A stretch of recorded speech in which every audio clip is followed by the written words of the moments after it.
Breaking news on DC News Now at 10. Former DC drug kingpin Rayful Edmond has died. Hi, everyone. Thanks for joining us tonight. I'm Chris Flanagan. And I'm Susan Tran. Edmonds was 60 years old and just released from prison months ago. He was sentenced to life for introducing and then fueling the crack epidemic in DC in the 80s. Prosecutors say he ran a sophisticated enterprise that moved massive amounts of cocaine that had a street value of $15 million.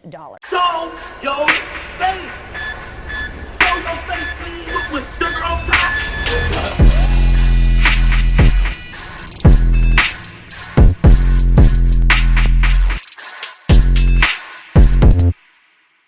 Hey, what's up, y'all? Y'all know my slogan. I don't know it all, but I know what I've been through. Now, before we get into this video, make sure you check us out on Patreon at www.patreon.com/Hookah Anonymous _. You guys been telling us to create one for the longest, so we recently created a community where we will upload videos that we can't share on YouTube due to their guidelines, but we'll also be dropping the latest to there first, behind the scenes information that you wouldn't find anywhere else on our socials. So make sure you become a member, and after you do that, head over to our official Instagram page at Hookah Anonymous _ and follow us there. Now, without further ado, let's get into what you guys came here to see. Now, you get different remarks from people depending on who you ask when it comes to Rayful Edmond, a former drug kingpin who made a big name for himself in the 80s. Some may say that Rayful was a dangerous man that turned DC upside down and destroyed the economy with drugs he flooded it with. Meanwhile, others will tell you that Rayful was a very likable guy who was charismatic, a ladies' man who dressed very nice and drove the latest cars. It's even said that some of Rayful's closest affiliates didn't even know who he was or how big he was at the time when he operated a multi-million-dollar drug operation. This is how low-key he was. But making that type of money, especially in a place like DC, is but so long you could keep that type of money a secret before everybody begins knowing what's going on and who's who. Between other dealers, jack boys, and just natural life takers such as Wayne Perry, in order for you to be as big as Rayful Edmond was, you had to really hold weight and maintain your position as a boss. Even if that means that a couple people had to lose their life in the process, in which they did. Rayful, who would be considered a natural hustler, where no matter where he went, he knew how to put a team together, knew how to connect with the right people, and in return make a lot of money no matter where you put him. DC police would quickly figure this out when they would find out that even after being arrested in federal custody, Rayful started yet another drug operation that he ran from prison, which continued making millions of dollars even though he was incarcerated. During the interview, Rayful would boast to the reporter that drug dealing was actually easier in prison, and even explain how he was able to obtain millions of dollars all while being in federal custody. Rayful seemed to be well respected amongst his peers and the people that knew of him, but that was until he snitched. He went from being known as one of the best to ever do it to the guys in the streets, to fellow former drug kingpins and DC guys doing interviews, calling him a coward or just weak for his choice to cooperate for a lesser sentence after he received life in prison for his role in his drug operation. Rayful would do 30+ years in prison, and after all the rumors of him being released from federal prison, to everyone's surprise, Rayful was in fact released back in July of this year. A video of him would go viral as the world got to see a now free Rayful Edmond, who was once the biggest kingpin to come out of Washington, DC. But his freedom would be shortly enjoyed because as of just days ago, news confirmed by Rayful's brother would surface that Rayful Edmond had in fact passed away at just 60 years old after just months of coming home. So we're going to get into all that, but before we do, make sure you guys hit that thumbs up button so we can get this video into the algorithm. And if you're not subscribed to the platform already, make sure you do so now. Let's get into it. My mother always wanted a nice big house, you know, so I wanted to be able to buy that for her one day. She always wanted a Mercedes. I wanted to be able to buy that for her. Rayful Edmond, known as the biggest CC and crack dealer back in the 80s, at just 22 years old was responsible for distributing 60% of the CC that was in Washington, D.C. area according to reports. It's alleged that Rayful sold at least 2,000 keys a week and would generate over $70 million a month. These are numbers that you only hear about when they talk about the cartel or just any group on a large scale. However, it was just Rayful, a young kingpin who was stationed out of Washington, D.C., and Rayful loved the high life and wore very expensive clothes, drove cars, had the ladies, and wore very expensive jewelry to show off his wealth. During the interview he did when he was locked up, he was asked about a single diamond watch he purchased that costed about $100,000. This is your watch. Yeah, it used to be my watch. Used to be your watch. The government now has this watch. Yeah, the government owns it now. How much did this watch cost? Oh, close to $100,000. Was this typical of what you would buy when you Typical were... things that I would buy when I was home. Well, you were fancy. Yeah, I was real jazzy. Yeah, I like, try to have a lot of class. Did you wear a lot of diamonds on your No, fingers? I just had 1 carat. I just had a 10-carat diamond ring, Oh, a 3-carat for my ear, and just a diamond chain that matched the watch. Now, $100,000 in jewelry today is common amongst rappers who often boast about it in their music lyrics or show them off in their videos. But when you think about the value of money, $100,000 back then would be almost $400,000 now. Sheesh. Rayful took frequent trips to New York, Las Vegas, Los Angeles, and would go on shopping sprees and spend thousands of dollars every time with no problem. Rayful's pockets were just as big as his ego, and he had love in the streets enough to where people idolized him for it. It's said that at the height of his drug run, he was worth over $300 million. With a lifestyle that lavish in the heart of Washington, D.C., although most dealers rather stay under the radar because they know violence attract police, there's no way Rayful was going to dodge it. See, in the 80s, D.C. was one of the most deadliest cities, and they would even be labeled the murder capital. This is due to all the homicides that would take place in the 80s, where by 1989, the homicide rate surpassed over 400 bodies. This was the highest rate in the nation at the time. There was also a tragic decline in population, whereas the population fell from 900,000 people in the 1940s to just under 600,000 people by the 90s. That's over 300,000 people gone in just a span of 50 years. According to police, Rayful and his crew, which he employed about 150 people to run as an organization, would be responsible in a small fraction of the homicide rate in the late 80s. During his reign, it's said that Rayful and his team was responsible for over 30 homicides. Many feel that Rayful single-handedly turned DC upside down and was responsible for the homicides and carnage because it was the drugs that led to the homicides, whether it was over money or territory for dealers, and with Rayful being the largest distributor, he would be held responsible. Some babies probably was born from crack because of me. Yeah, I feel bad about it now, but back then, I was just thinking about the power. By April 15th, 1989, 24-year-old Rayful Edmond was arrested by the feds and charged with engaging in a continual criminal enterprise, conspiracy to distribute and possess with intent to distribute more than 5 kilograms of CC and more than 50 grams of CC, unlawfully employing a person under 18 years of age and under 21, interstate travel in aid of racketeering, and unlawful use of a communications facility. On September of 1990, Rayful was sentenced to life without the possibility of parole, followed by other counts, but the ultimate one was a life without parole that will stick and hold him in jail possibly for the rest of his life, as everything ran concurrent. Part of Rayful's enterprise included many family members, including his sisters, cousins, and even his own mother, in which they all were given sentences for their roles in the organization. Rayful's mother would get a hefty sentence of 24 years in jail for the role she played.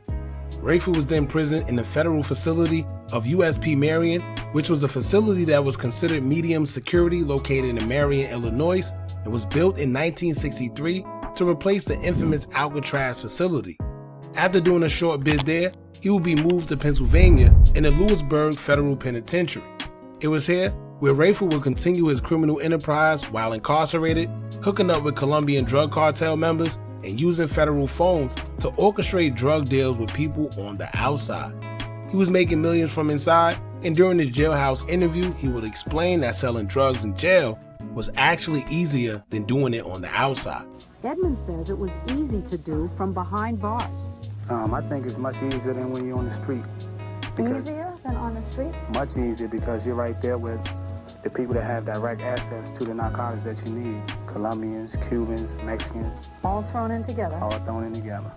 Rayful wasn't used to the freedom that he got in this jail because back in Marion, he wasn't able to speak much to people, wasn't able to use the phone, couldn't receive mail and couldn't have physical contact visits.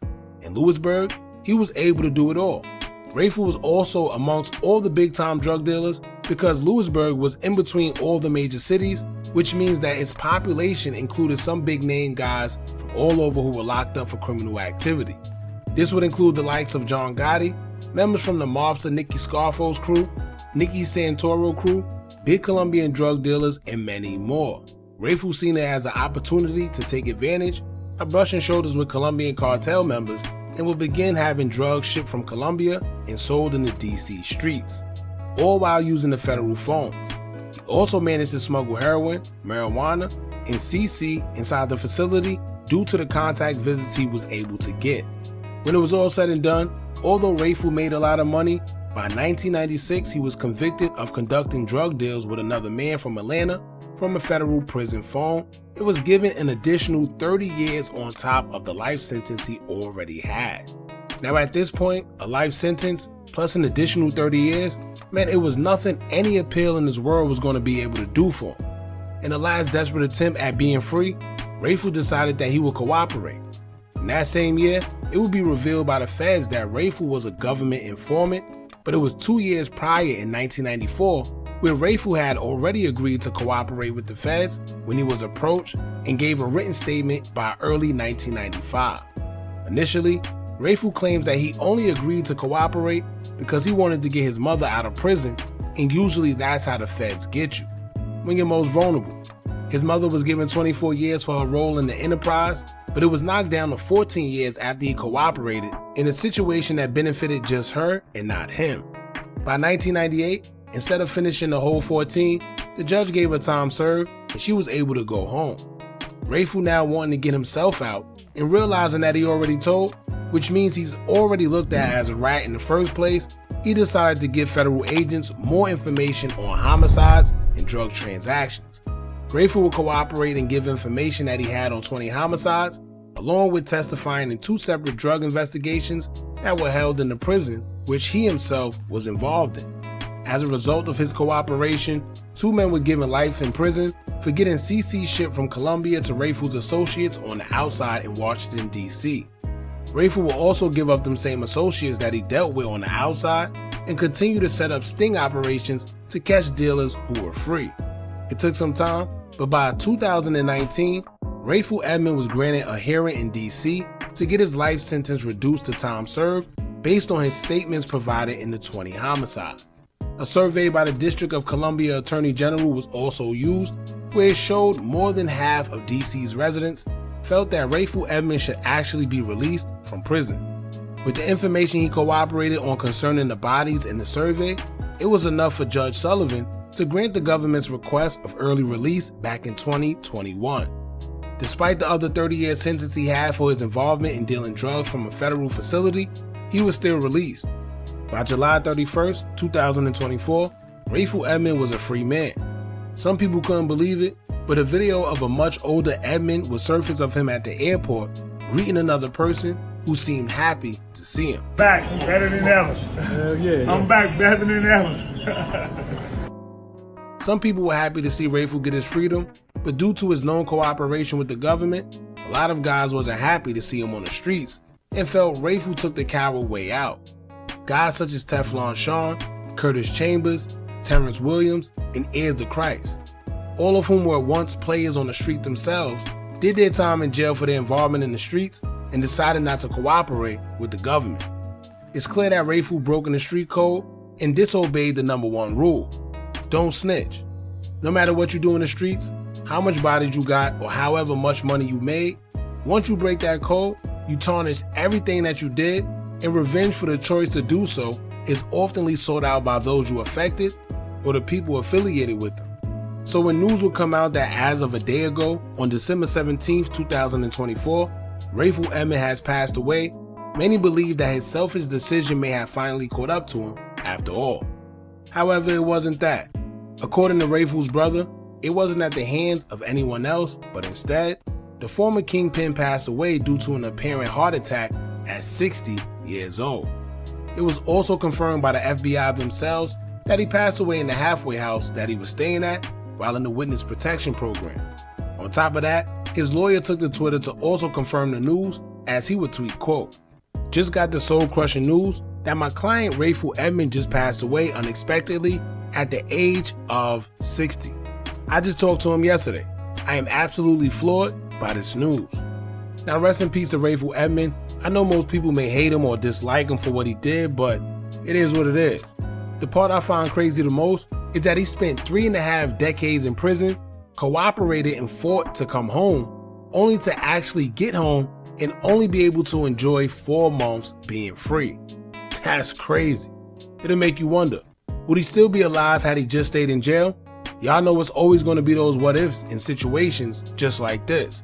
And not only that, but he could have had a condition already that no one knew about aside from his family, which led to him even getting out in the first place. Most of the time when the feds do let you out, it's because you're already old in age and they feel that you ain't got much time to live anyway, or you have a condition of some sort and they allow you to be around your family in your last years. And I say that because he had told a long time ago prior to actually being released. Then even after they allowed him to be released, he went for his hearing in 2019, had to wait a whole 1.5 years for the judge to approve it. Then after it was approved in 2021, he still had to wait a whole 3 years after to actually be released in 2024. So they definitely was just slow poking that whole process. Now something else that stuck out to me, I've seen someone on Twitter point out something that I myself found interesting, and I'm gonna tell y'all why after. Someone said, quote, "Rayful Edmond died last night and I did some math. At tops, he had a 4-year run, destroyed his community, knocked at 25, snitched on everybody, did 35 years, was free 5 months, now he dead. The math don't add up. The streets was the biggest lie ever." Facts. Now he got a few of the numbers wrong. He actually only had like a 2 to 3 year run, did almost 4 decades, and was only free for 5 months before he passed away. The reason I highlighted this is because I always speak on this. And I pray the kids that glorify the streets get to realize this part before it's too late. Your average hustler that did it big usually only have a 3, 4, or even a 5-year run. Some may even get lucky and have a bit more, but it's rare. No matter how much millions you made, cars you drove, women you had, or even expensive clothes you bought, is that little tiny window of balling really worth decades or sometimes even life of your freedom gone? And I had to come to grips with this myself. I was always the type of person to think ahead, and that was always a question I asked because it never made sense to me. A lot of kids glorify the lifestyle, but I just hope before you get into it, know what you're getting into. Know it's a very strong possibility that when you get caught, you may never ever see your family again. I have an uncle that served a 12-year sentence. Within those 12 years, my great-grandfather passed away, and my uncle wasn't even able to come to the funeral. Even if he was, you gotta imagine how it'll make you feel when someone in your family pass away and you come to the realization that you couldn't spend enough time with them before they passed because you were incarcerated due to a crime that you committed, right? So that's just a thought for y'all out there. Rest in peace to Rayful Edmond. Y'all jump in the comments and let me know what y'all think about this. Don't forget to like, comment, share, and subscribe. Hit that bell so you're notified every time we drop new content. And remember, as long as you keep on watching, I'ma keep on dropping. And I'm out.